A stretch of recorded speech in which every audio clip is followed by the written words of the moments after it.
Hi everyone, I'm here for Love and Hip Hop New York Season 7 Episode 3. Before you watch this video, if you would be so kind as to click that subscribe button and that like button. It only takes you a few seconds, so I want to get that out the way. Second, excuse my scarf. It is very comfortable and it keeps me warm and I like it. It's very drapery and I love it. Got it at Ross for like $6 if y'all was just wondering. But anyway, back to the regularly scheduled program or review.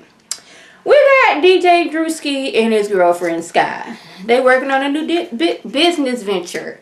It is stripping fitness. Basically, it's strip aerobics with a club vibe. She lost like 60 pounds by eating right and exercising. And she's letting you know that you too can do this by coming to my stripping fitness, session that I'm going to be having going on. I'm going to be showing you the fitness and the stripping, and he's going to be over there, supplying the, DJ club aspects to it. So they got their business going.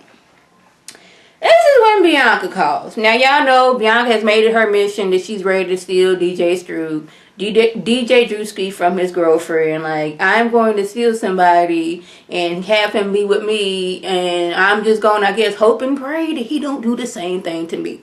So she called on the phone talking about yes, I was in the club and I had this song. It's called I Miss You and I Kiss You. Now mind you, he is on speakerphone with his girlfriend sitting there listening.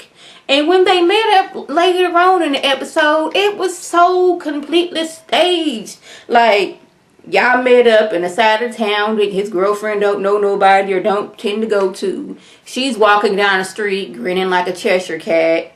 He's complimenting her. They're listening to a song. People across the street are looking like, really? I done seen y'all do this thing like 4 times while I've been sitting here waiting for my wife to come out that store. That may have not happened, but that's what the man in the cheering across the street was giving me, that type of vibe. They get in the car. She kisses him, I guess, to leave her mark. To let him, let Sky know that, hey, I was there. Well, it's like, paper towel and, some water would have got rid of that. But, hey, she's still on this mission. Like, I'm not a home wrecker because they don't have a home, because she doesn't have the most highest of titles, which is wife. Until she gets that title, I'm going to continue to flirt my tail off to get him for myself. So we have Yandy and Judy sitting down, and Yandy's telling how I met her with Samantha, and Samantha don't want to let me see little MENDEECEES, even though little MENDEECEES was like living with us for like the past 5-6 years while MENDEECEES was going through all his trials and tribulations. And Judy's like, I heard from a reliable source. Now, y'all know Mama Joyce got the streets told me, but Judy got a reliable source. Little MENDEECEES ain't even staying with Samantha. He's staying with the grandma. So now Yandy all in her feelings talking about something. I have a more stable home for little MENDEECEES. Why is he being, tracked from school to his grandma's house? I'm like, as opposed to being trucked from his school to his mama's house, like that part didn't really make sense. Like, either way, he was going to go to school and then he was going to go home. But I guess she figured, like, he could be in the comfort of my home with my 2 children and everything would be cool. But I'm like, Samantha don't like you. She tolerated you when MENDEECEES was out. But once MENDEECEES went to jail and, like, she had little MENDEECEES all to herself, she was basically like, nah, boo, I'm gonna let you see my child when I feel that you were more respectful to me. But she was like, little MENDEECEES stated before he got locked up that he wanted all his children to stay in contact with each other. They probably agreed since MENDEECEES was sitting there, but like, he in jail now, what he gonna do? He can't make me make my children see his siblings. I personally would want them to all get along, but I'm not in their situation to talk to them. So Yandy, she meets up with Kim later on and like, well, Judy told me that little MENDEECEES has been staying with you and not with Kim. So this is when Kim, she tends to do this every season. Get up, get mad, get to talking loud, which Yandy took as, okay, so there's a little truth to this, gets to flipping tables. But did y'all catch she had a 3-piece suit on in her confessional and her hair was straightened? Like, what you got going on, Kim? Like, I was thrown off by the 3-piece suit, But then I look and she had her hair straight. And I guess she going for a different style in her confessionals. Like, y'all ain't seen this look. I got on me a 3-piece suit. Go ahead with my bad self. So this is when Kim and the baby mamas of the round table sit down. And I was like, why does this seem so familiar? Then I remembered, we had this scene at Love and Hip Hop Atlanta a few seasons ago when Young Jock and his like multitude of wife and ex-girlfriends / baby mothers all met up and were against Kadia. Like, okay, we like you as long as you're not with little Jock, Young Jock. I mean, that's where I got. That's where, like, Mona, are we recycling storylines, or this just like happened to be, you know, a coincidence that the hit MENDEECEES exes don't like the new girl? So they sit down like, y'all, Yandy at it again. I heard talking about Samantha don't take care of her child. Now this is when Erica has a lot to say. Just like, Yandy, she needed to sit down because the receipts are coming. Apparently, Yandy been telling folks that her and MENDEECEES had been together for the longest time. They broke up. While they was broken up, he got with Erica. Erica got pregnant, and then like they broke up, and MENDEECEES and Yandy got back together.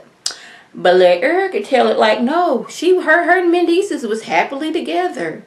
And he was creeping with Yandy. And she didn't know about it. And like while she was full on into her pregnancy. And then next thing you know, Yandy's pregnant. Now I don't know whose truth is the truth. Because they, you know, everybody has 3 sides to the story.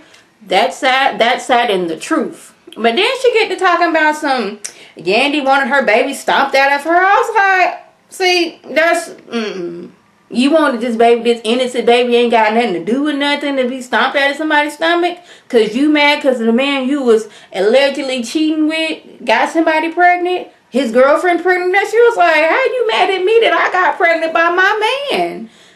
No, I'm mad at you because you was sleeping with my man. So they decided to meet up later on.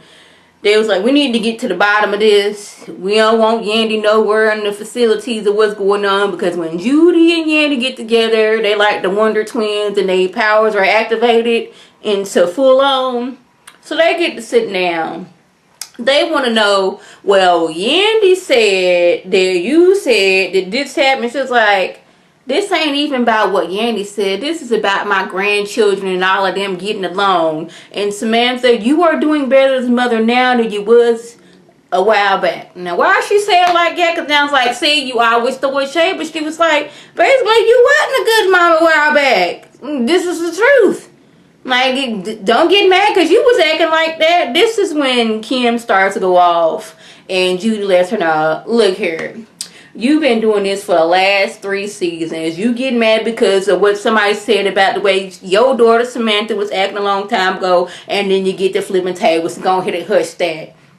This is when, now, if she was actually sick and having a heart attack, I'm sorry. But she was like, oh, so I can't flip tables? Well, I'm going to, oh, my heart. Oh, Samantha's like, you having a heart attack? Then they get to rushing her out like, I'm going to show you. Since I can't blow no tables like I always like to throwing tables over, I'm going to one-up you and I'm going to sit there and I'm going to have chest pains and I'm going to get rushed off. Now, if she was actually having chest pains at that time, I'm sorry and I hope she is doing better. But I just thought that was very strange. Like, you was just about to act the fool, and when somebody call you out, I'm always acting the fool. This is the time you have a heart attack. I mean, I hope she's alright if it was that happening, but like, I was like, really? Soon as she told you, alright, enough with the flipping of the tables. We know your routine. Like, you couldn't do your routine, so it's like, I got you now. I'm gonna have a heart attack. Or a heart attack. So, Cardi B, Mariah Lynn, and Bianca decided to play detective. And like, okay. Scott and then offered Mariah Lynn this song because DJ DREWSKY was trying to get with this girl. Cardi B already know that Bianca and DJ DREWSKY been kind of like flirting with each other. So like, let's expose him at the event. So this is when they do that. And Cardi's like, your man been talking to her and been flirting with her. You need to keep that up with him. You mad and tried to get his track to Mariah Lynn behind Bianca's back. DJ DREWSKY didn't know nothing about this. It's like, oh, how you gonna give away my track? And this is when she like plays, okay, since this is my man, he will not be playing your records on the radio, and you not gonna be on the record. Mariah Lynn is gonna be on the record. Mariah Lynn, she don't really want to do that because her and Bianca are friends. And this is like when DJ DREWSKY got exposed, but like I guess Styles like, I'm not fit to go down that fast in this fight. I'ma stand up for my man. I guess they stand together. What else happened? What's her name? Snoop met up with Jewels and let him know, look here, I was trying let Jewel know what's going on with her. She was promoting her sex toy line. She was on this podcast. She got to been drinking a little bit too much champagne and got to flirting with old girl. And old girl posted on Instagram and added Snoop to it. And then Jay just happened to be at home, coming home, seeing a box full of toys and went off. She tells Kim Bella what's going on. She's like, girl, that was like 4 months into our relationship that I was going through what you going through. And if you're not willing to like take that, the girl, I just leave Snoop and just go on about you. That's basically what I told her. If you don't want to deal with all that, just go ahead and leave and just keep it as that. So that was the gist of the episode. And I want to say again, I apologize if Kim was actually having a heart attack.